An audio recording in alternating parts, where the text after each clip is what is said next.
Let's see what kind of cell phone radiation measurement figures we are getting here.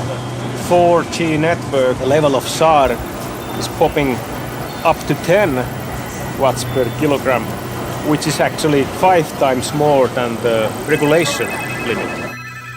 When you put your cell phone close to your skin, tightly in pocket, then skin or your body absorbs more radiation than safety limits would permit. Matkapuhelinten säteilyllä ei ole tieteellisesti todennettuja haitallisia vaikutuksia ihmisten terveyteen. Sperm counts had dropped to below 50% of normal in every single technologically advanced country on Earth. So recently, the government of Geneva decided to stop the installation of 5G, but not only 5G, all the technologies are stopped. My conclusion is that electrosmog is disturbing definitely the behavior of honeybees. Children of nowadays, they are exposed at an earlier age. They are very likely to continue to be exposed for longer periods of time. Children are not small adults. They are more sensitive. We do need more research, and that's what we are also trying to contribute. Tässä vaiheessa ei ainakaan voi sanoa, että ne olisi vaarallisia. We don't know. The funding agencies don't consider this as a high priority at the moment. Studies show that when you use regular cell phone, your risk of brain cancer is increasing.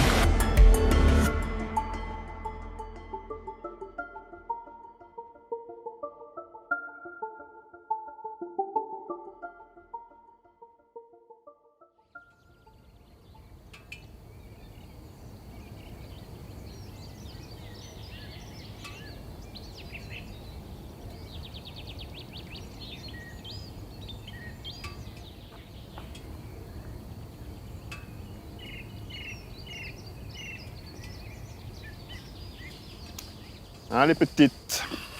Tranquille. Tranquille.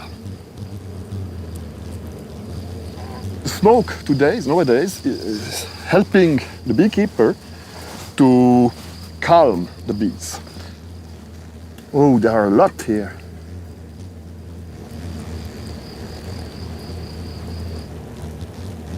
In order to perform this experiment, I have to record the noise that the hive is producing. And for this, I have to install a microphone in this so-called nourishing hole. Okay. The idea is to have a small discussion or music in this radio apparatus so that this cellular phone is continuously emitting as if somebody would speak through this phone. The idea is to check whether or not the electromagnetic fields emitted by cellular phones would have an impact on the behavior of the honeybees in the hive. So the idea is just to start the phone call, start the recording, and just wait.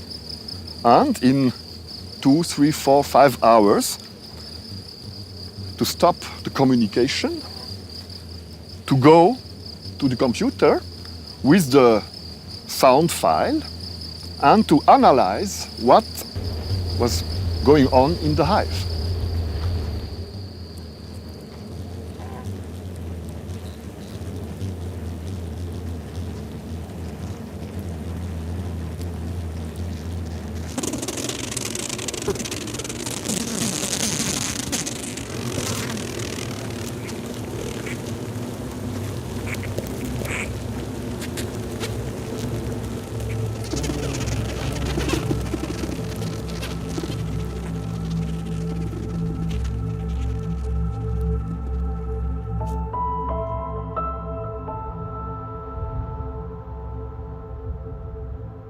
My conclusion is that electrosmog is disturbing definitely the behavior of honeybees. Not only the honeybees are affected, We know honeybees because they are in the hive, we can observe them. But in nature, you have 200 or 300 wild bees, which are also affected with bumblebees, which also help pollination.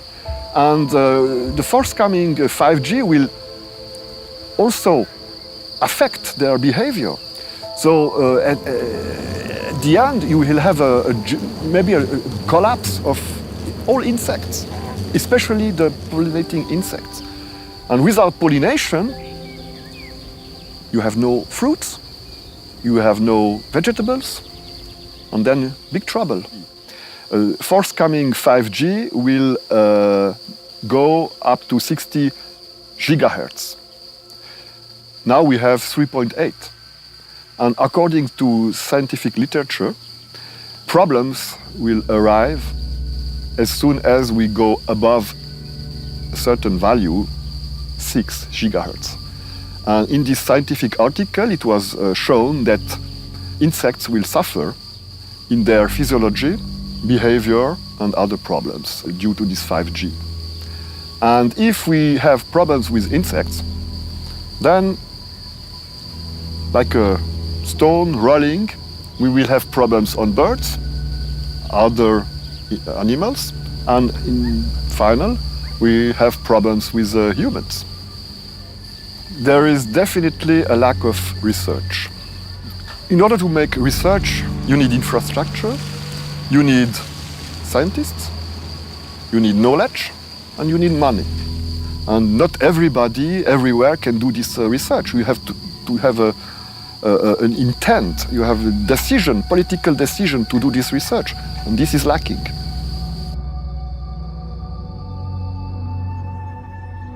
Bees and insects are not the only ones being affected by the increase in radiation pollution. For example, a German study found that base stations affect the way trees grow near them. Another major aspect is the increase in energy consumption. If 5G will deliver up to 1,000 times more data, it could also consume up to 1,000 times as much energy. According to a 2020 study, 5G generates twice as much greenhouse gas than wired fiber optics. If there are hazards for the environment, what about humans? We have recruited people who are using mobile phones and collected data on the numbers and durations of their phone calls. We have also asked them about information concerning their lifestyles that are pertinent for cancer risk. And the Cosmos study is rather broad in its scope, in the sense that once we have established cohort, we know about their mobile phone use, then we can follow them up and analyze various health outcomes. The primary interest includes, for instance, brain tumors. We will also analyze several symptoms, including headaches, sleep problems. When the Cosmos study was planned and launched about 10 years ago, then the exposure scenario was still slightly different from today. We were very much focusing on mobile phone use for calls. That has changed afterwards. Nowadays, with lower field strength from the phone, the exposure levels might not be so different during the phone call than they are from the ubiquitous other sources of radio frequency fields, from wireless networks and so forth. Henry Ley from the University of Washington looked into the way funding affects research results in EMF health studies. He found that studies funded by the industry mainly found no harmful health effects. Independently funded studies, on the other hand, mostly found harmful health effects. In Finland, we did get funding from the industry to launch the study early on through a national research program, and later on to carry out the second round survey from Mobile Manufacturers Forum. But it's very obvious that such funding has to be arranged in a way that still maintains the complete scientific independence of the researchers. So far, the results of the Cosmos study show that the most avid cell phone users report having slight increase in headaches after 4 years of phone use. When you put your cell phone close to your skin, tightly in pocket, then skin or your body absorbs more radiation than safety limits would permit. So there is also this problem that with smartphones, we absorb more radiation than predicted in places where our pockets are, where we are keeping our cell phone. There is a lot of debate about the health effects of radio frequency radiation. One thing everyone agrees on is that heating of the cells is bad. All the safety limits are based on preventing heating of the cells, but are there other possible mechanisms of danger? First of all, it's necessary to distinguish between biological effects and health effects. Biological effects, it is simply any kind of effect which occurs, which happens in biological materials. So in our cells or tissues, when we expose person or animal or plant to cell phone radiation in this case, whether there is something happening. Health effect is different thing. Not every biological effect will lead to health effect. And in principle, one could say that there is number of studies showing biological effects, and there are so many of those studies that it is unfair and scientifically wrong to say that all of them are mistakes done by scientists. In 2018, the U.S. National Toxicology Program published data from long-term research into the harmful health effects of radiation. They found clear evidence that high exposure to radiofrequency radiation used by cell phones was associated with heart tumors in male rats. They also found some evidence of brain tumors and DNA damage. The main concern, I think, really has to do with male fertility. Okay, so there was what's called a meta-analysis review that was published in 2017 by Levine et al. And they found that sperm counts had dropped to below 50% of normal in every single technologically advanced country on Earth. So we have this incredibly widespread drop in sperm counts. And, we don't know for certain that this is caused by the EMFs, but we simply don't have any other hypothesis that makes any sense. So we know the EMFs can do this. I'm not saying that people cannot question this, but this is a major issue. Studying the health effects of radio frequencies is nothing new. The U.S. Naval Medical Research Institute published a compilation of over 2,300 studies on biological effects in 1971.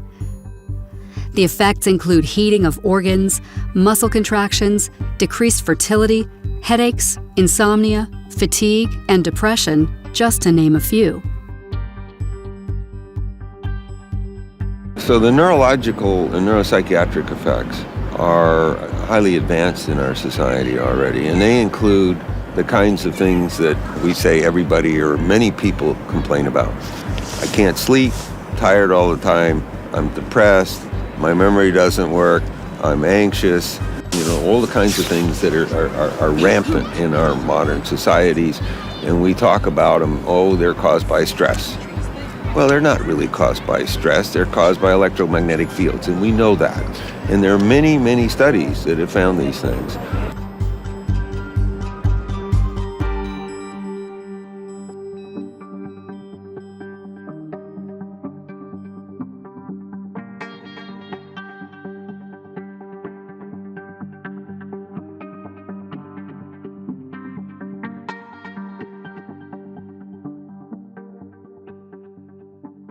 Big question is, will all people be affected or not?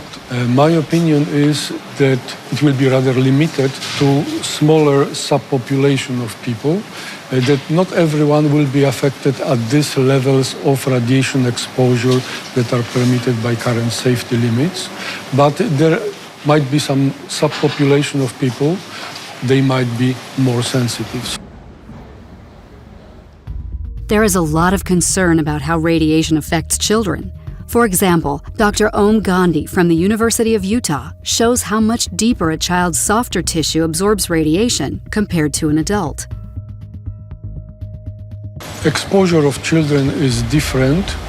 Radiation can go deeper and more of it can be absorbed. And otherwise, children are more sensitive to different environmental factors, what indirectly means that they might be more sensitive than adults to cell phone radiation.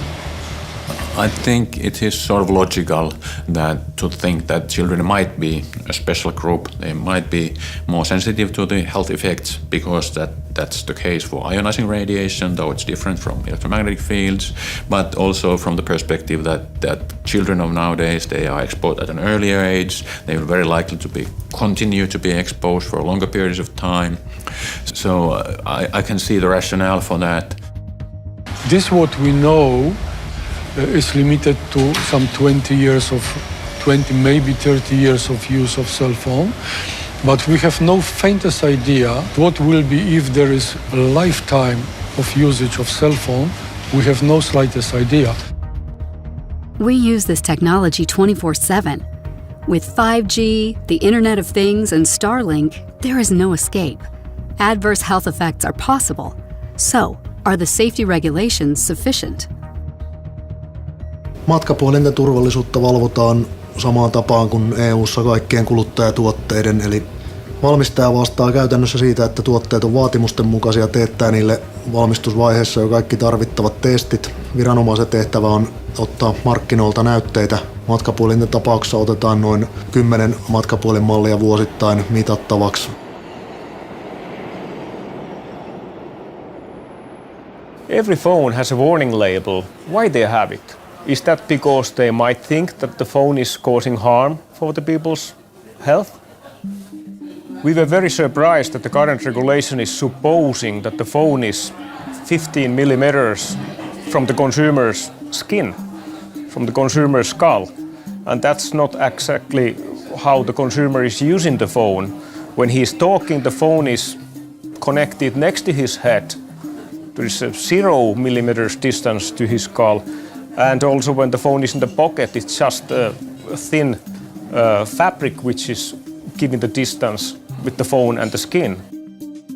Because there are health risks, activists have demanded the application of the precautionary principle. The mobile industry, on the other hand, refuses. Actually, in their own guidance, they instruct not going there. They say the precautionary recommendations are likely to increase concern and may undermine confidence in their scientific base.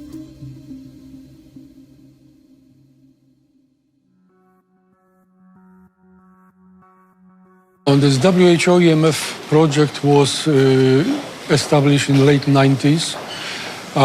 Idea was to have in WHO organization that will be dealing with non-ionizing radiation effects. Idea was to provide governments with guidance, what is safe, what is not safe. In practice, EMF project, it is more or less one person, or she needs to rely on somebody else's opinion. And this opinion is being provided by ICNIRP, International Commission on Non-Ionizing Radiation Protection. And in practice, it is this way that WHO is sort of front for ICNIRP opinions. And biggest problem with ICNIRP is this, that it is composed of scientists who have the same opinion. So all of them, if you would think about this bell curve, how different opinions are spread, on one end of this bell curve are those who are saying that there is really big health risk. On the other end of bell curve are those who say there is no any problem. ICNIRP is there.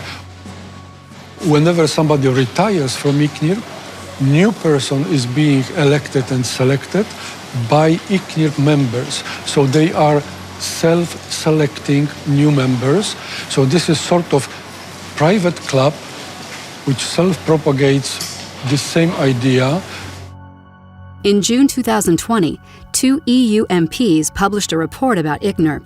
The organization is accused of systematically ignoring any scientific evidence that suggests or proves that radio frequencies have adverse health effects. It is also accused of being a non-accountable and one-sided organization. It holds a monopoly on safety guidelines and presents itself as an independent body of scientific advisors. The most important conclusion of the report is that for really independent scientific advice, we cannot rely on ICNIRP, and yet they offer advice on human health and safety to governments.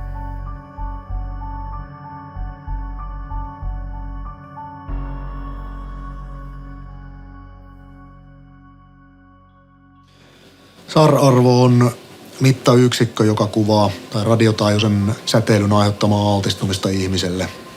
SAR-arvolle on määritetty turvaraja siten, että Suomessa on asetuksella säädetty sellainen SAR-arvo kuin 2 wattia per kilo päähän ja kehoon. Ja se koskee muun muassa matkapuhelimia.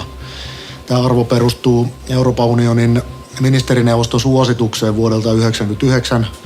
Se perustuu vuonna 1998 julkaistuun ohje-arvoon, jonka on julkaissut kansainvälinen ionisoimattoman säteilyn komissio. Perustuu käytännössä laajaan kirjallisuuskatsaukseen siihen. Raja-arvot, mitä on silloin 1998 asetettu, ei ota mitenkään kantaa siihen, että mistä se altistus tulee. Ne keskittyy puhtaasti radiotaajuisen säteilyn ja kudoksen vuorovaikutukseen. Ja siinä mielessä uusi tekniikka ei millään tavalla automaattisesti tee niistä vanhentuneita. Altistuksen määrä on matkapuhelintekniikoiden myötä lisääntynyt ja sitä kautta on asiaa myös tutkittu paljon enemmän kuin vuonna 1998 oli.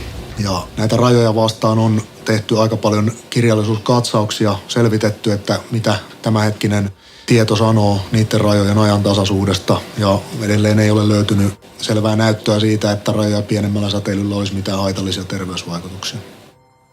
Safety limits that Finland implements are safety limits that are recommended by ICNIRP, International Commission on Non-Ionizing Radiation Protection. Are these safety limits sufficient? That's a good question. I think that they are not, and I think that we have indirect evidence that they are not sufficient. Namely, there is a series of epidemiological studies, population studies, examining whether cell phone radiation causes brain cancer in people. And there is a series of 3 different studies done in different population of people that indicate that if person is using cell phone for 10 years or longer and every day for half an hour or longer, the risk of developing brain cancer is increasing. So the one study says 40% increase, one study 100%, one study 170%. And this is this indirect evidence that safety limits are not okay. Because all those people, they were using cell phones that are in compliance with current safety limits. This indicates indirectly that those safety limits are not protecting sufficiently people if risk is increasing.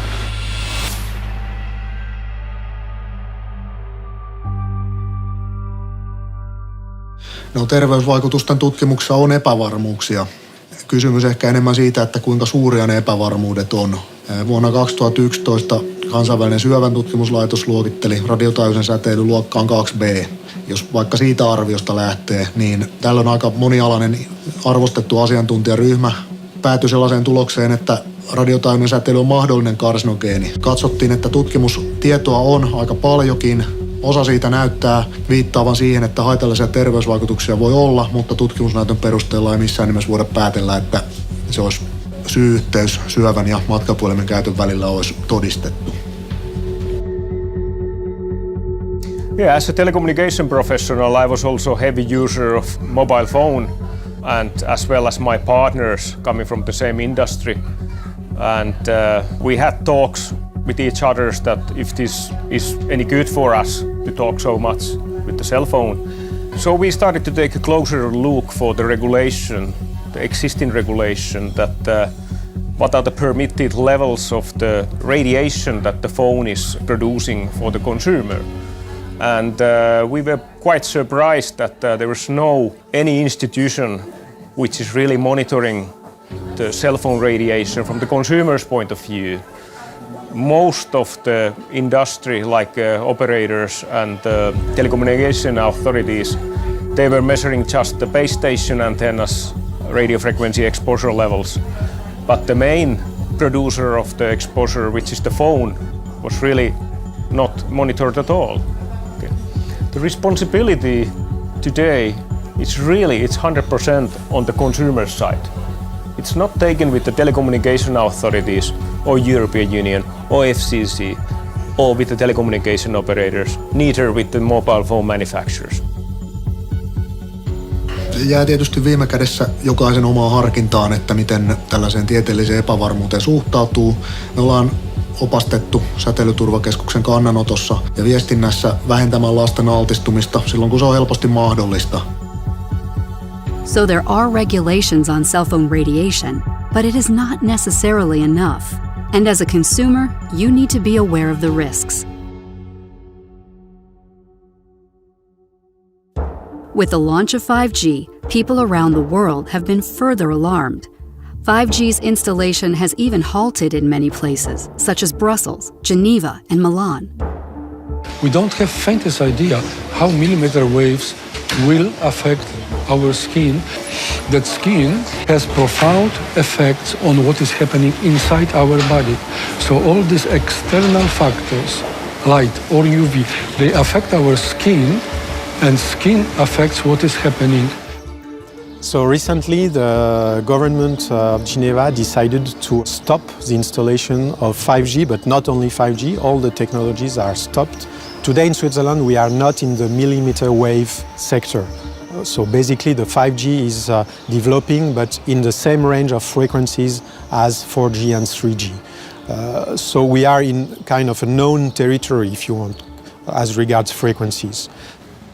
Some people are just concerned about the multiplication of antennas. Others are concerned about the fact that there will be a lot of connected objects in their homes. Some people are concerned about the data that will be collected somewhere, and they don't know how, they don't know who will use this data. Of course, there is one main concern, is the health of the people. What must be done is a halt, a stop of this 5G, especially above 6 gigahertz. Stop and study. What are the effects on this of this 5G on animals, plants, on the whole creation? So what should you do? You can debate about the details, but it seems certain that this technology and its use is not 100% safe. There are safety limits, but are they sufficient? People do get sick, some with cancer and some with more minor ailments. The best advice is to start limiting your use and keeping a distance between you and the sources of radiation.